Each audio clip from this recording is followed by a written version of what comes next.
ikhlaskan. Ya terserah aja mau ngapain dia mau. Ya kalau misalkan nauzubillah min zalik dia terjadi apa-apa di sana, ya aku tinggal ambil aja mayatnya aku kuburin di Jakarta. Coy. Separah itu aku sudah. Itu darah daging ya kak. Kayak mana aku sama orang lain? Ngeri guys. Ya itulah yang dikatakan oleh Nikita Mirzani. Seperti biasa kita akan ambil pelajaran dan kupas tipis-tipis soal bagaimana berita-berita artis dan berita-berita selebritis di tanah air ini yang bisa kita jadikan pelajaran untuk kehidupan kita sehari-hari. Masih soal Nikita Mirzani dengan Loli, bagaimana pendapat Anda? Nikita sampai tega begitu kepada anaknya. Artinya dia sudah ikhlas apapun yang terjadi, bahkan kalau meninggal, naudzubillah min dzalik ya, di sana dia tinggal ambil mayatnya dan dikuburkan di sini. Nampaknya hati Nikita sudah benar-benar ikhlas terhadap putri kandungnya. Tapi siapa sih ibu yang tega seperti itu? Pasti di lubuk hati Nikita yang paling dalam, dia masih sangat berharap Loli mau sadar dan Loli mau kembali kepada ibunya apapun yang terjadi. Tapi Nikita juga sadar bahwa melekati anak atau istilah Jawanya gandoli anak itu hanya akan bikin dia stres, karena Loli sudah memilih jalan hidupnya sendiri. Hal ini sampai membuat Melanie Ricardo speechless dengan pernyataan dari Nikita Mirzani, seperti tidak percaya. Tapi itulah Nikita Mirzani, memang sudah mengalami banyak cobaan dalam hidupnya. Suka duka telah dia lewati, termasuk membesarkan Loli sendiri tanpa bantuan orang lain, termasuk tanpa bantuan dari ayahnya. Dan kini sebuah tragedi terjadi. Loli yang dibesarkan dengan mati-matian oleh ibunya, anak perempuan satu-satunya yang diharapkan menjadi pengganti dirinya dan juga cerdas, bisa nyari uang sendiri. Tapi ternyata harapan itu pudar sirna seketika saat Loli memilih menentukan jalan hidupnya sendiri. Mudah-mudahan ini hanya emosional sesaat antara ibu dan anak itu.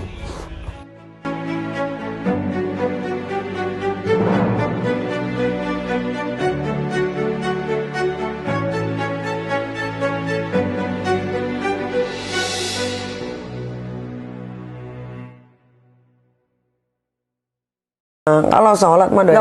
Tapi di doa aku tetap aku ikhlaskan. Doa aku begitu. Aku ngomong sama Ustadz kok, saya ikhlaskan. Aku cuy ikhlaskan. Ya terserah aja mau ngapain dia mau. Ya kalau misalkan nauzubillah min zalik dia terjadi apa-apa di sana, ya aku tinggal ambil aja mayatnya aku kuburin di Jakarta. Coy. Separah itu aku sudah. Itu darah daging ya kak. Kayak mana aku sama orang lain? Lo gila sih Nik. Gila. Ini serius. Wow. Bukan karena aku jahat ya kak. Itu pilihan hidup dia. Karena dia merasa dia sudah dewasa. Kakak tahu nggak? Coba kakak cek ulang-ulang lagi videonya. Ya begitulah guys, hidup ini memang pilihan dan Loli sudah memilih. Nikita pun juga sudah memilih. Kalau saya sih setuju dengan pilihan Nikita Mirzani, karena dia membebaskan anaknya yang mengaku sudah dewasa itu sudah mampu memilih dan memilih untuk bebas dari Nikita Mirzani. Maka dari itu semakin dipikirin akan semakin bikin susah. Maka fokus juga akan terbelah. Yang dipikirin juga sudah tidak mau dipikirin lagi. Artinya meskipun hati sangat berat, mengikhlaskan adalah salah satu jalan terbaik bagi Nikita Mirzani agar bisa lebih fokus kepada dua anaknya yang lain. Mungkin malah dengan diikhlaskan, Loli akhirnya sadar bahwa pilihannya selama ini ternyata mungkin kurang tepat. Karena apapun itu, orang tua adalah nomor satu seharusnya. Karena ada darah mengalir di sana, ada DNA mengalir di sana, dan juga sebagai seorang ibu, Nikita Mirzani sudah mencurahkan segalanya untuk Loli. Tapi bagi Nikita, mengikhlaskan itu merupakan pilihan yang terbaik. Karena biasanya dengan melepaskan maka justru akan mendapatkan, dan dengan mengejar-ngejar biasanya malah akan lari tambah jauh. Mudah-mudahan dengan keikhlasan itu ini kita bisa mendapatkan kembali Loli dan berkumpul kembali dengan Loli. Dan ini kita juga mengatakan bahwa dia tidak berniat jahat, dia bukan jahat, tapi dia mempersilahkan anaknya untuk memilih jalan hidupnya. Dia lagi bikin begitu, berarti dia lagi apa tuh namanya itu, dia lagi gundah gulana. Kenapa mami gua ngomong sebenar-benarnya? Nah itu ya, kalau mau mandiri ya mandiri aja, sekolah aja yang benar, tunjukin yang benar. Nggak bisa umur 16 tahun SMA kelas 1 mandiri, apalagi tinggal di luar negeri, nggak bisa. Belum ada itu, belum ada rumusnya tuh, belum ada. Kecuali dia kuliah, dia mau part time bisa. Tapi kalau masih SMA kelas 1, sekolahnya di boarding school, which is sekolahnya seperti pesantren, nggak bisa keluar kecuali Sabtu Minggu, itu juga ada jamnya. Let's say misalkan Sabtu, dia mau keluar sama teman-teman sekolahnya, itu paling lama 3 jam. Paling lama 3 jam. Gitu. Tapi Loli bikin status, bikin aja yang banyak. Bikin yang banyak, ya.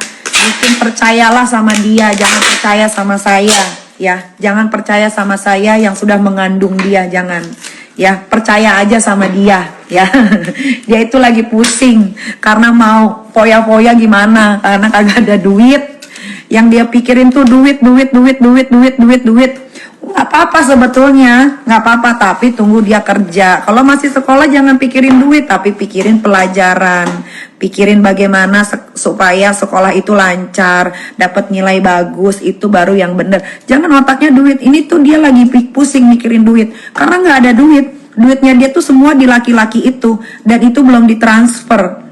Uang endorse-nya dia tuh masih ada di laki-laki itu dan belum ditransfer. Makanya dia bingung gimana caranya nih, gua mau beli ini, mau beli itu, gitu. Ya, jadi kalau dia bikin panjang lebar, nah soal email itu baru, email itu bukan email lama, itu email baru. Karena saya ditegur, Loli terlalu sering banyak main handphone. Kalian bisa baca Google Translate aja. Gitu ya, kalian mau percaya dia silakan, tapi kalau ada yang endorse dia berarti berurusan dengan saya. Pertama, kamu pasti jualannya akan bermasalah. Kedua, setelah kamu transfer dia, kamu akan rugi. Kenapa? Karena saya suruh hapus nantinya. Ya, katanya nggak mau pulang ke Indo. Bagus, nggak usah pulang ke Indo. Ya, kamu di sana aja. Perlihatkan kita semua kalau kamu bisa jadi anak sukses, tidak ada masalah. Yang penting anak 2 ini, yang cowok ini, mudah-mudahan tidak mengikuti jejak kakaknya, ya, mudah-mudahan tidak mengikuti jejak kakaknya. Bukan begitu Ibu Dea? Ya, ini jadi pelajaran untuk ibu-ibu semua ya. Kalau punya anak rebel, lebih baik jangan disekolahkan di luar negeri. Karena apa? Jauh dari jangkauan.